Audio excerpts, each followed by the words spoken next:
اگر گھر کے کام کاج کی وجہ سے، تھکاوٹ کی وجہ سے عورت اپنے شوہر کو قریب نہ آنے دے تو کیا ایسا کرنا بھی گناہ ہوگا؟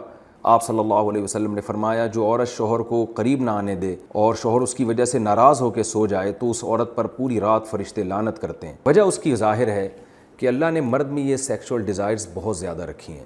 اگر عورت اپنے شوہر کا اس معاملے میں ساتھ نہیں دے گی تو مرد کے قدم جائیں گے گناہوں کی طرف۔ وہ دفتر میں لڑکیوں کو دیکھے گا، وہ ٹھرکی بنے گا جو کہ بن رہے ہیں آج کل۔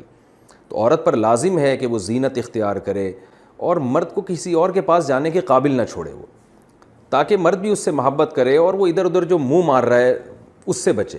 دیکھیں یورپ میں تو اس کو جرم سمجھا جاتا ہے کہ بیوی کی پرمیشن کے بغیر شوہر اس کے پاس چلا جائے، وہ جرم سمجھتے ہیں۔ وجہ اس کی ہے کہ ان کے ہاں بے حیائی کو اتنا بڑا جرم ہی نہیں ہے۔ وہ اگر مرد کل دن میں کسی اور کے پاس چلا جائے تو وہ اس کو اتنا سیریس نہیں لیتے۔ اسلام میں تو یہ بہت بڑا جرم ہے کہ آپ کے لیے اللہ نے جس زوجہ کو بنایا آپ اس کے علاوہ کسی اور کے پاس کیوں جا رہے ہیں۔ تو یہ حکمت اس وقت تک حاصل نہیں ہو سکتی جب کہ عورت اس میں اپنے مفاد پر شوہر کے مفاد اور شریعت کے مفاد کو ترجیح نہ دے۔ تو جب تک عورت کو کوئی بیماری نہ ہو، ہاں بیماری ہے تو ایک الگ بات ہے، عورت اگر بیمار نہ ہو تو اس کے لیے جائز نہیں ہے کہ وہ اپنے شوہر کو اپنے قریب آنے سے روک دے۔ تو اصل مسئلہ تو یہی ہے۔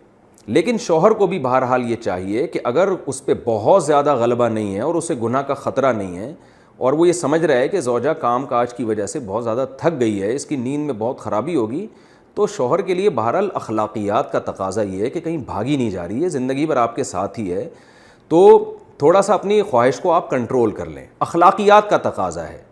قانون تو ایسے موقع پہ شوہر کا ساتھ دے گا، اسلامی قانون عورت کو برا کہے گا، لیکن اخلاقیات بھی کوئی چیز ہوتی ہیں، بھئی آج کے بجائے صبر کر لو۔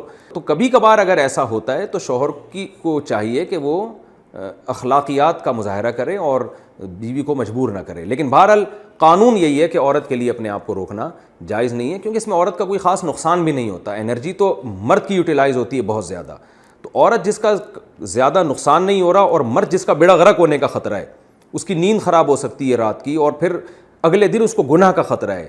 جب انسان کی ڈیزائرز پوری نہیں ہوتی وہ تو بعض دفعہ درندہ بن جاتا ہے۔ یہ جو آج کل اتنے واقعات ہو رہے ہیں ریپ کے اور جو قتل کے واقعات ہو رہے ہیں اور یہ جو بدماشیاں پھیل رہی ہیں، یہ زیادہ تر انہی لوگوں کی ہے جن کی یہ حلال طریقے سے خواہش پوری نہیں ہو رہی اور وہ مطمئن نہیں ہو پا رہے، تو وہ پھر اس طرح کی حرام کاریوں کی طرف جاتے ہیں۔ تو اس لیے شریعت نے بہرحال حکم دیا ہے کہ اس معاملے میں عورت شوہر کا ساتھ دے۔